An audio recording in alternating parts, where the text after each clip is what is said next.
ရှင်ကျမမျိုးသားဒီမိုကရေစီအဖွဲ့ချုပ်ဥက္ကဋ္ဌအနေနဲ့အဖွဲ့ချုပ်ဝင်များကိုစကားပြောခွင့်ရတာဟာ၄နှစ်ကျော်ကာလအတွင်းမှာပထမဆုံးကြိမ်ဖြစ်ပါတယ်အဲ့တော့အခုပြောရမယ့်ကိစ္စကလည်းအင်တာမအရေးကြီးပါတယ်ကျမတို့ရဲ့လာမယ့်ရွေးကောက်ပွဲအတွက်မျိုးသားဒီမိုကရေစီအဖွဲ့ချုပ်ကိုယ်စားလှယ်ရွေးချယ်ရေးနဲ့ပတ်သက်ပါတယ်ရွေးချယ်လို့ပြည်စည်းပါပြီကျွန်တော်ရွေးချယ်ဖို့ရွေးချယ်နည်းရလည်းအများသိကြတဲ့အတိုင်းပဲမြို့နယ်တွေကလည်းပါတယ်တိုင်းပြည်နယ်တွေကလည်းပါတယ်နောက်ဆုံးကျတော့ဗဟိုအလုပ်မှုဆောင်ဖွဲ့ရနေပြီးတော့ဆုံးဖြတ်ပါတယ်ဒါကိုလည်းတချို့ကနေပြီးတော့ဝေဖန်တာရှိတာပေါ့နော်ဒါပေမဲ့တယောက်နဲ့တယောက်ကအမြင်မတူပါဘူးမြို့နယ်တွေနဲ့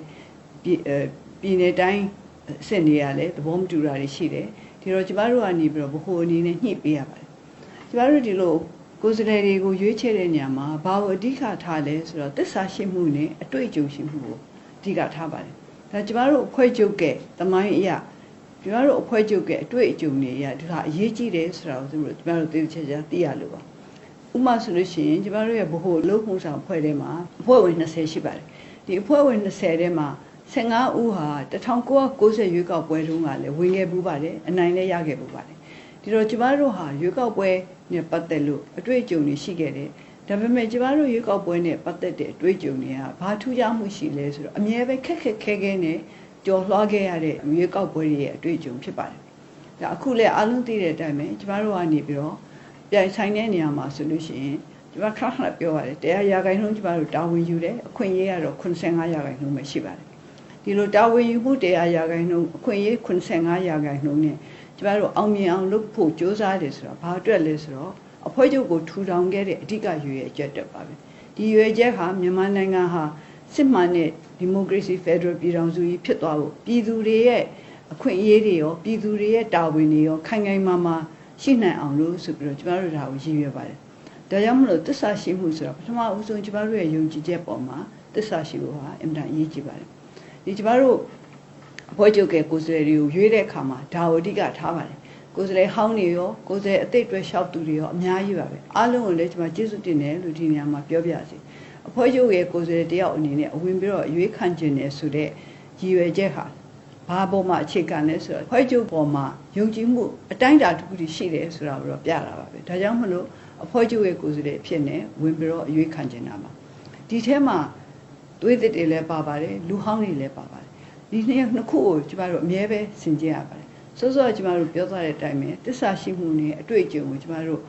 ဘာလို့အလေးထားရလဲဆိုတော့အဖွဲ့ချုပ်ကဖြတ်တန်းလာတဲ့လမ်းဟာအင်တာမကျမ်းပါတယ်ရှည်လဲရှည်ပါတယ်ဒီလမ်းဆုံးလည်းမရောက်သေးပါဘူးဒီကျမ်းတမ်းမှုကလည်းမပြီးဆုံးသေးပါဘူးဒါကြောင့်မလို့ကျမတို့ကနေပြီးတော့ခံနိုင်ရရှိမှုနဲ့တစ္ဆာခိုင်မြဲမှုကိုအင်တာမအလေးထားပါတယ်2015ရွေးကောက်ပွဲတုန်းကဆိုလို့ရှိရင်ကျမတို့ရဲ့ကိုယ်စားလှယ်တွေအဖြစ်ရွေးခဲ့တဲ့ပုဂ္ဂိုလ်များကခံဝင်ချက်ထိုးရပါတယ်ခံဝင်ချက်မှာဆိုလို့ရှိရင်အဖွဲ့ချုပ်ရဲ့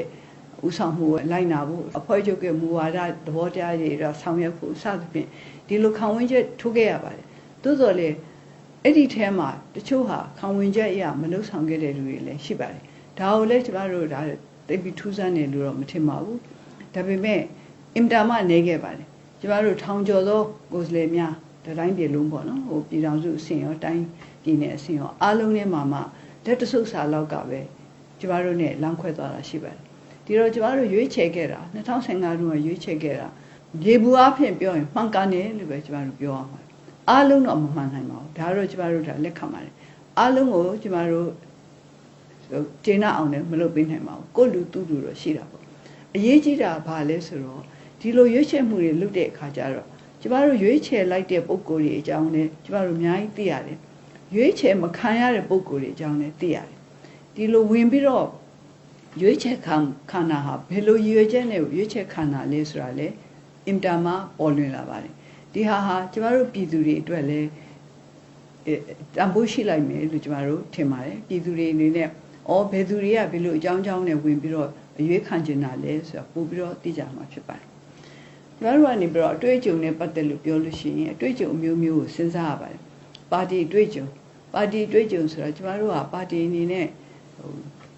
ရပ်တည်ခဲ့တာဟာနှစ်30ကျော်ပါပြီဆိုတော့ပြောသူလိုပဲခက်ခဲနဲ့ရပ်တည်ခဲ့ရပါတယ်နောက်တစ်ခုကဘာအတွေ့အကြုံလဲဆိုတော့လွှတ်တော်အတွေ့အကြုံ1990ရွေးကောက်ပွဲမှာတော့ကျမတို့နိုင်မျိုးသားဒီမိုကရေစီအဖွဲ့ချုပ်ကအပြတ်အသတ်နိုင်ရတယ်ဆိုပေမဲ့လွှတ်တော်လည်းမခေါ်ခဲ့ရပါဘူးပြီးတော့လွှတ်တော်အတွေ့အကြုံဆိုတာလေအဲ့ဒီတုန်းကမရခဲ့ပါဘူး2012မှာ ကျွန်တော်တို့ကြားပြရွေးကောက်ပွဲမှာဝင်ပြီးတော့ရွေးခံပြီးတဲ့အခါကျတော့ကျမတို့40ကျော်သောဖွဲ့ချုပ်ကိုယ်စားလှယ်များဟာလွတ်တော်တွေ့ကြုံရခဲ့ပါတယ်။ဒါဟာပထမအဆုံးကျမတို့အဖွဲ့ချုပ်ဝင်တွေရဲ့လွတ်တော်တွေ့ကြုံလို့ပြောလို့ရပါတယ်။နောက်2015ပိုင်းမှာတော့ပို့ပြီးတော့ကျမတို့လွတ်တော်တွေ့ကြုံရတဲ့ကိုယ်စားလှယ်တွေများလာပါတယ်။ဒီတော့ကျမတို့ဟာပါတီတွေ့ကြုံလွတ်တော်တွေ့ကြုံနောက်2015ကျတော့အစိုးရအတွေ့ကြုံမှာပါလာပါတယ်။ဒီ3ခုစလုံးကိုကျမတို့ထည့်ပြီးစဉ်းစားရပါတယ်။ပါတီအတွေ့အကြုံဆိုတာကတော့ဒီနိုင်ငံရေးပါတီတစ်ခုဒီမိုကရေစီစနစ်တည်တံ့ခိုင်မြဲဖို့ဖွံ့ဖြိုးတိုးတက်ဖို့ဆိုလို့ရှိရင်နိုင်ငံရေးပါတီတစ်ခုဟာခိုင်ခိုင်မြဲမြဲနဲ့မှန်ကန်တဲ့မူဝါဒတွေအပေါ်မှာရပ်တည်နိုင်မှုအင်တာမှာအရေးကြီးပါတယ်။ဒါမှကျမတို့ရဲ့ဒီမိုကရေစီစနစ်ဟာအဆင့်ရှိနိုင်မယ်၊သိက္ခာရှိနိုင်မယ်၊ရေရှည်အတွက်အောင်မြင်မှုရနိုင်ပါမယ်။ကျမတို့အမြဲပဲပြောပါတယ်နိုင်ငံရေးလုပ်တယ်ဆိုတာဟာအဓိကအားဖြင့်ဘလူးပေါ်မှာတိုက်ဖို့လုပ်တာမဟုတ်ပါဘူးအတိုက်ခံဆိုတဲ့အသုံးလုံးရှိခဲ့ပါတယ်ကျမတို့2010တုန်းကဆိုလို့ရှိရင်အတိုက်ခံအနေနဲ့လွတ်တော်အတွင်းမှာရပ်တည်ခဲ့ပါတယ်ဒါပေမဲ့အဲ့ဒီကကျမတို့မူဝါဒချခဲ့ပါတယ်အတိုက်ခံဆိုတာတိုက်ရင်တိုက်မတိုက်ရင်ခံဆိုတဲ့သဘောမျိုးမဟုတ်ပါဘူးတကယ်တော့ဒီအသုံးနှုန်းကိုလည်းကျမသိတော့ကြိုက်တာမဟုတ်ဘူးဒါပေမဲ့ဒါတော့သုံးနေကြအသုံးနှုန်းမလို့ဒါကျမတို့လက်ခံထားတာပါအဲ့တော့ကျမတို့2012တုန်းကအတိုက်ခံအနေနဲ့လွတ်တော်ထဲမှာရပ်တည်ခဲ့စဉ်တုန်းကကျမတို့မူဝါဒရှင်းရှင်းလေးပဲနိုင်ငံတော်အတွက်ကောင်းတယ်လို့ထင်လို့ရှိရင်ကျမတို့ပူးပေါင်းဆောင်ရွက်မယ်ကျမတို့ကအတိုက်ခံမလို့တစ်ချိန်လုံးတိုက်နေရမယ်တစ်ချိန်လုံးဆန့်ကျင်နေရမယ်တစ်ချိန်လုံးဒါပြဿနာရှာနေရမယ်ဆိုတဲ့အမြင်ကျမတို့မှလုံးဝမရှိပါဘူးဒါပေမဲ့ကျမတို့မူဝါဒအရာကျမတို့ရဲ့ယုံကြည်ချက်အရာကျမတို့ရဲ့မျှော်လင့်ချက်တွေအရာပြည်သူလူထုရဲ့မျှော်လင့်ချက်တွေအရာကျမတို့ဟာနေပြီးတော့ဝေဖန်ရမယ်ကန့်ကွက်ရမယ်ဆိုလို့ရှိရင်ကျမတို့ဝေဖန်ခဲ့တယ်ကန့်ကွက်ခဲ့တယ်ကျမတို့ရဲ့ယုံကြည်ချက်ဘက်ကနေပြီးတော့မရပ်တည်ခဲ့ပါတယ်ဒါကျမတို့ရဲ့အတိုက်ခံတွေးကြုံပေါ့2015ရွေးကောက်ပွဲပြီးတဲ့အခါကျတော့ကျမတို့ကနေပြီးတော့လွတ်တော်ထဲမှာအများဆုံးနေရာရထားတဲ့ပါတီဖြစ်ခဲ့ပါတယ်ဒါပေမဲ့လည်းကျမတို့အမြဲပဲပြောပါတယ်အများဆုံးနေရာရထားတဲ့ပါတီလူများစု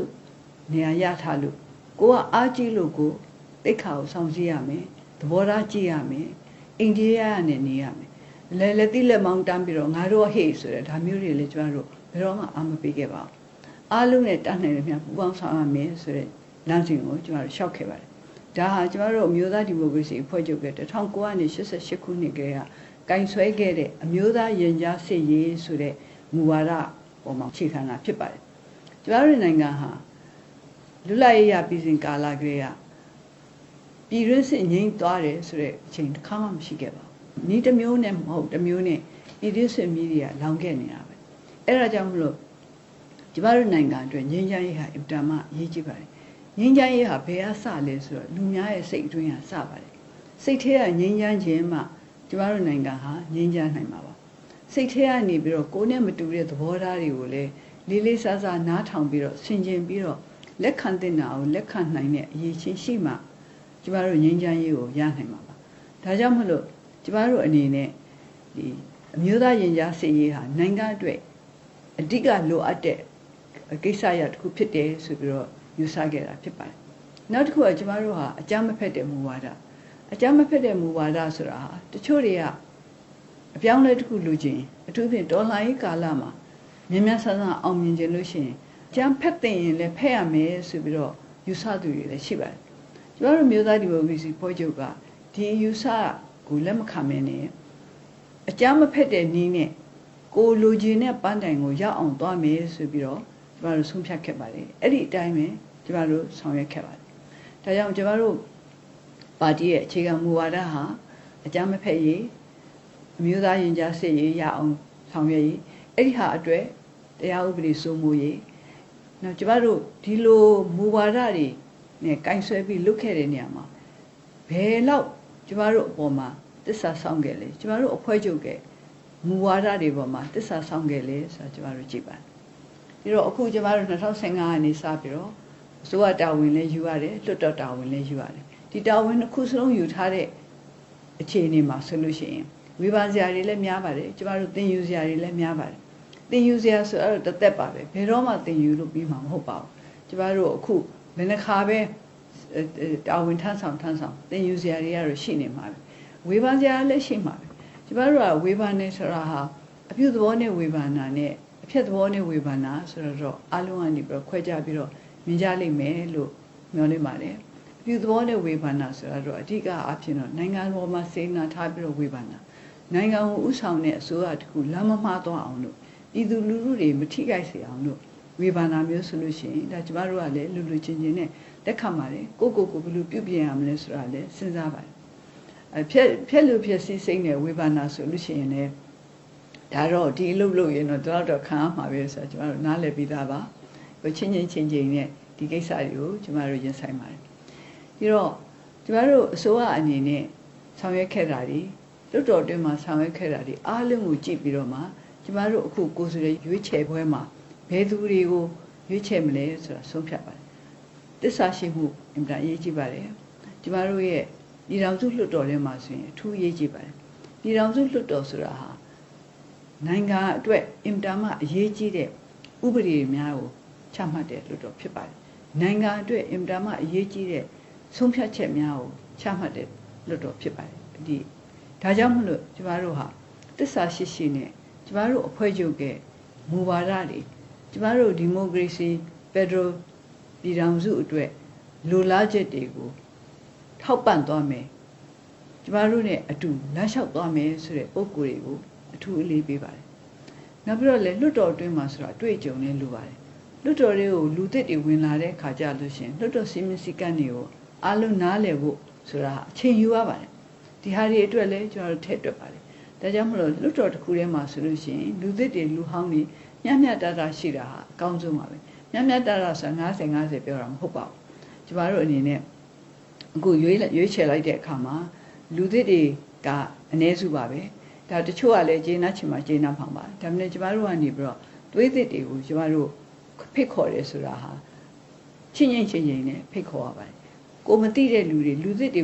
ဝင်လာတဲ့အခါကြလို့ရှိရင်ဘယ်လောက်ထိကျမတို့နဲ့အတူတူပူးပေါင်းဆောင်ရွက်နိုင်မလဲဆိုတာလေစင်ကြယ်ရပါတယ်ဒါမှစင်ကြယ်လို့မဖြစ်ပါဘူ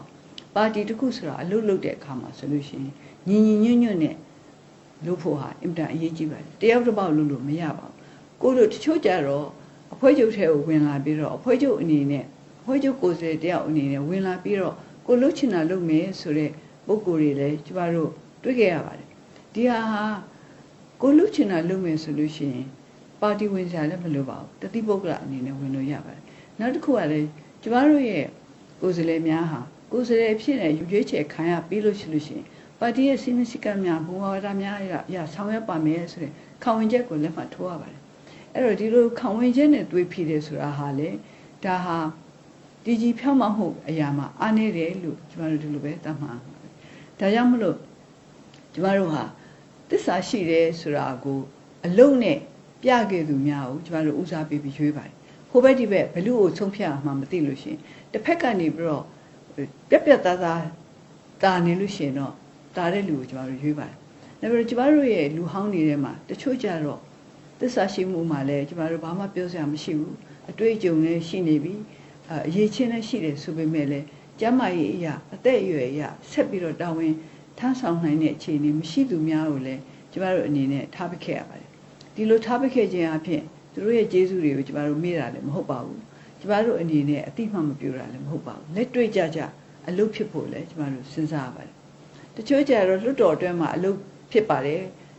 မြို့နယ်အတွင်းမှာကြတော့ဒီလောက်မထိရောက်ပါဘူးဆိုပြီးတော့လည်းအဝေဖန်ခံရတယ်လည်းရှိပါတယ်တချို့ကြတော့ပြောင်းပြန်ပေါ့နော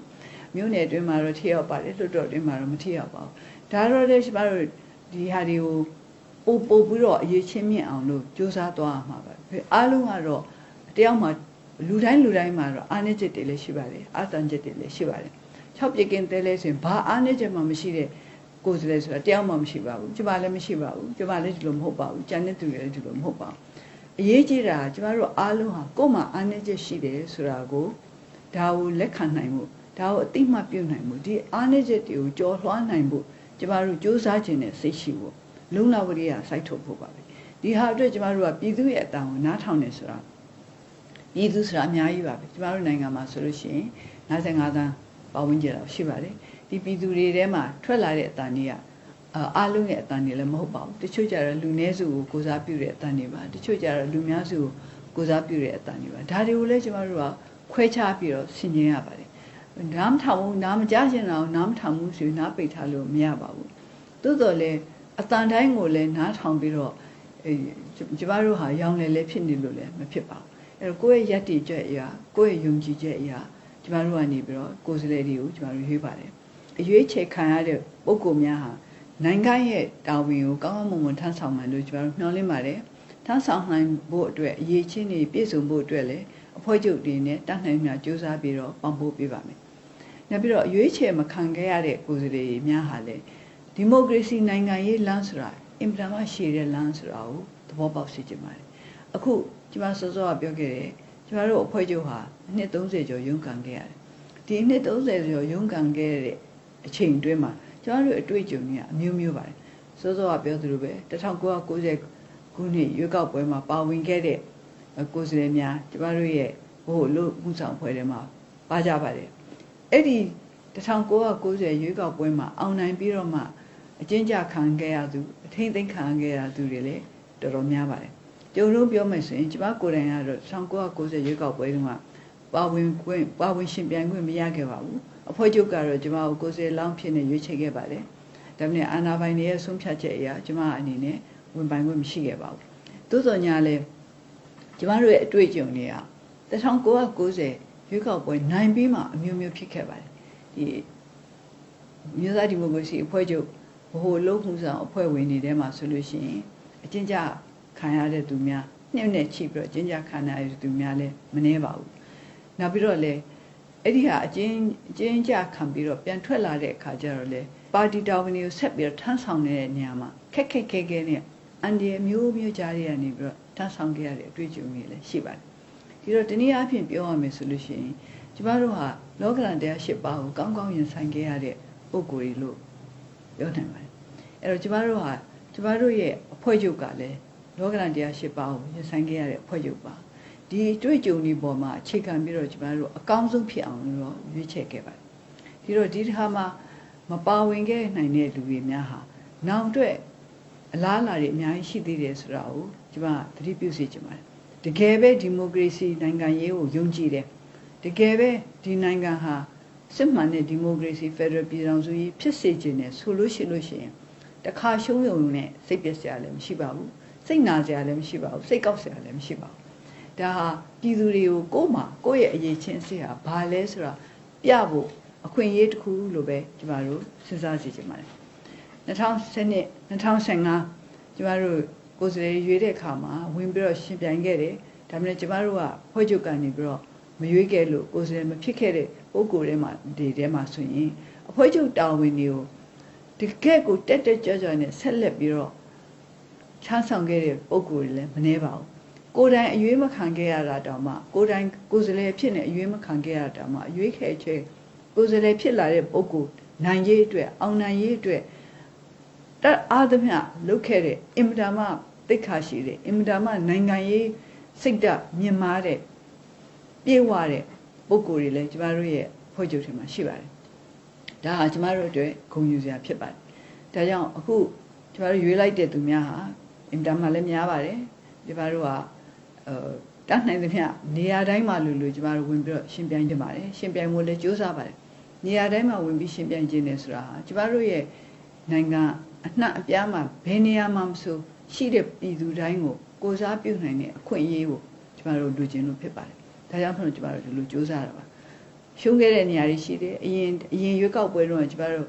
့ကိုယ်စားလှယ်တောင်မှဝင်ပြိုင်ဖို့မစီစဉ်ခိုင်းနိုင်ခဲ့တဲ့နေရာတွေလည်းရှိပါတယ်ဒါပေမဲ့အခုရွေးကောက်ပွဲအတွက်ဆိုလို့ရှိရင်အဲ့ဒီလိုနေရာတွေမှာဝင်ပြိုင်မဲ့လူတွေပေါ်လာတာကျမတို့အင်တာမဂုဏ်ယူပါတယ်အင်တာမလည်းချီးမွမ်းပါတယ်ငါတို့လွယ်လေးနဲ့နိုင်မယ်ဆိုတဲ့စိတ်ဓာတ်နဲ့မဟုတ်ဘဲနဲ့ငါတို့တတ်နိုင်သမျှအဖွဲ့ချုပ်ကမူဝါဒတွေကိုပံ့ပိုးပေးမယ်ဆိုတဲ့စိတ်ဓာတ်နဲ့ဝင်ပြိုင်တယ်လို့ကျမတို့ဒီလိုပဲသတ်မှတ်ပါတယ်အဲဒါကြောင့်မလို့အထူးကျေးဇူးတင်တယ်လို့လည်းပြောချင်ပါတယ်ကျမတို့အနေနဲ့လည်းတတ်နိုင်သမျှဒီကိုယ်စားလှယ်တွေကိုပံ့ပိုးမယ်ဝန်းရမယ်ကျမတို့ရဲ့အဖွဲ့ချုပ်ဝင်တွေအားလုံးကလည်းပံ့ပိုးဝန်းရမယ်လို့ကျမတို့ယုံကြည်ပါတယ်ဒီတော့အခုဒီနေ့မှာဆိုလို့ရှိရင်ရွေးချယ်ထားတဲ့ကိုယ်စားလှယ်တွေရဲ့စီးရင်တွေကိုကျမတို့ထုတ်ပြမှာမယ်ထုတ်ပြတဲ့အခါကျရင်ရှင်တော့အတန်တွေကတော့အမျိုးမျိုးကြားမှာပေါ့နော်ဒါကတော့ဒီမိုကရေစီစနစ်မှာဒီလိုပါပဲအတန်တွေအမျိုးမျိုးကြားရပါတယ် ခန္ဓာရရှိဖို့ဆိုတာအင်တာမအရေးကြီးပါတယ်ခန္ဓာရရှိဖို့ဆိုတဲ့အထက်မှာအစကတည်းကဘယ်အတန်တွေကိုပို့ပြီးတော့အလေးထားမလဲဆိုတာလည်းကျမတို့ဆုံးဖြတ်နိုင်တဲ့အရေးချင်းလည်းလိုပါတယ်ကြားတဲ့အတန်တိုင်းကိုဓာတ်တူရည်တူအလေးထားလို့မဖြစ်ပါဘူးကျမတို့အဖွဲ့ချုပ်အနေနဲ့လည်းကျမတို့အခုရွေးချယ်ခံခဲ့ရတဲ့ကိုယ်စားလှယ်လောင်းတွေအနေနဲ့လည်းအပြောဆိုအလုပ်အကိုင်အနေထိုင်ဆင်ခြင်မှုအင်တာမအရေးကြီးပါတယ်ဆိုတော့အခုတည်းကကျမသတိပေးပါရစေကျမတို့နိုင်ငံရေးဆိုတာတော့တယောက်နဲ့တယောက်မတူတဲ့သဘောတွေရှိတဲ့အခါကျတော့ဝေဖန်မှုတွေကတော့ရှိမှာပဲဒါပေမဲ့တရားတော်ရဲ့ဆုံးမချက်နဲ့အညီကျိုးရှိမှန်ကန်သူခံစားတဲ့စကားကိုပြောနိုင်တာတော့အကောင်းဆုံးပါပဲကျိုးရှိမှန်ကန်လို့သူမခံစားတဲ့စကားလေးတစ်ခါတလေမလွတ်မရှောင်သာလို့ပြောရမယ်ဆိုလို့ရှိရင်လည်းတတ်နိုင်သမျှတော့ရင်ရင်ကြေးကြေးတိမ်တိမ်မွေ့မွေ့သိခါရှိရှိဖြစ်အောင်လို့ပြောစီချင်ပါတယ်ဒီရွေးချယ်ပွဲနဲ့ပတ်သက်ပြီးတော့အခုဒါကိုယ်စားလှယ်လောင်းနေရွေးချယ်တာပေါ့နော်ဒီကိုယ်စားလှယ်လောင်းနေရွေးချယ်ပွဲနဲ့ပတ်သက်ပြီးတော့ကျမတို့အဖွဲ့ချုပ်ဝင်တူးချင်းဟာကိုယ့်ရဲ့အရေးသွေးကိုယ့်ရဲ့ဂုဏ်သိက္ခာကိုပြဖို့အခွင့်အရေးလိုပဲသတ်မှတ်စေချင်ပါတယ်ညီညွတ်ဖို့သိက္ခာရှိဖို့လုံလဝရိယရှိဖို့ကျမတို့ဆက်ပြီးတော့ဘယ်လောက်ပဲရုန်းကန်ကျမတို့ပြည်သူကိုပေးထားတဲ့ဂရုအရာဒီမိုကရေစီစစ်မှန်တဲ့ဒီမိုကရေစီဖက်ဒရယ်ပြည်ထောင်စုကြီးထူထောင်ရေးအတွက်ဆက်ပြီးတော့အမျိုးသားဒီမိုကရေစီအဖွဲ့ချုပ်ကလှုပ်သွားမယ်ဆိုတာကိုထင်ထင်ရှားရှားဖြစ်အောင်လို့အားလုံးဝိုင်းပြီးတော့ပြစေချင်ပါတယ်ဒီလိုမချုပ်ခင်ကျမပြောရမယ်ဆိုလို့ရှိရင်အခုကျမတို့ရဲ့အဖွဲ့ချုပ်ကအတွက်ဘာပဲပြောကျမတို့မမေ့ရမှာကျေးဇူးတင်ရမယ်ဒီကျမတို့ပုံမှာကျမတို့ကျေးဇူးတင်ရမယ်ပုဂ္ဂိုလ်တွေအများကြီးရှိပါတယ်အဲ့ဒီထဲမှာတော့ထိတ်ဆုံးကတော့ကျမတို့ရဲ့နာကာယီဥတင်ဦးဖြစ်ပါတယ်အဲ့တော့အင်္ဂဥတင်ဦးနဲ့ပတ်သက်လို့အင်္ဂဥတင်ဦးဟာကျမရေးအရာဒီတပွဲမှာတော့တက်ကြွပါဝင်နိုင်တဲ့အခြေအနေမရှိပေမဲ့လည်းကျမတို့ဟာအင်္ဂဥတင်ဦးဟာကျမတို့ရဲ့ခေါင်းဆောင်ကြီးကျမတို့ရဲ့စံပြခေါင်းဆောင်ကြီးအနေနဲ့ပဲကျမတို့ယူဆပါတယ်အဲ့တော့ကိုယ်စားလှယ်များအားလုံးကိုယ်စားလှယ်လောင်းများအားလုံးကျမတို့အဖွဲ့ဝင်များအားလုံးဟာအင်္ဂဥတင်ဦးရဲ့စံနမူနာကိုယူပြီးတော့ကိုတတ်နိုင်တဲ့ဘက်ကနေပြီးတော့အကောင်းဆုံးကြိုးစားပေးကြပါကိုသိက္ခာဆိုတာဟာကိုနိုင်ငံရဲ့သိက္ခာဆိုတဲ့အတွေးနဲ့ပဲဆက်ပြီးတော့သွားကြပါအခုကျမတို့ရွေးချယ်ခဲ့တဲ့ကိုယ်စားလှယ်တွေကလည်းအကောင်းဆုံးကြိုးစားပါအရွေးချယ်မခံခဲ့ရတဲ့ကိုယ်စားလှယ်တွေကလည်းဒီဟာငါတို့ရဲ့သိက္ခာကိုငါတို့ပြဖို့အခွင့်အရေးကြီးပဲဆိုတဲ့အမြင်နဲ့သိက္ခာရှိနဲ့အဖွဲ့ချုပ်ကိုဆက်ပြီးတော့ထောက်ခံကြပါပံ့ပိုးကြပါလို့ကျွန်မအနေနဲ့မေတ္တာရပ်ခံချင်ပါတယ်အားလုံးကျမတို့အဖွဲ့ချုပ်ဝင်မယ်ကျမ်းမာချမ်းသာကြပါစေကျမတို့ရဲ့နိုင်ငံအကျိုးကျမတို့ရဲ့ပါတီအကျိုးတနေ့နေ့စတဲ့ဘုဒ္ဓလို့ထမ်းဆောင်နိုင်ကြပါစေကျေးဇူးတင်ပါတယ်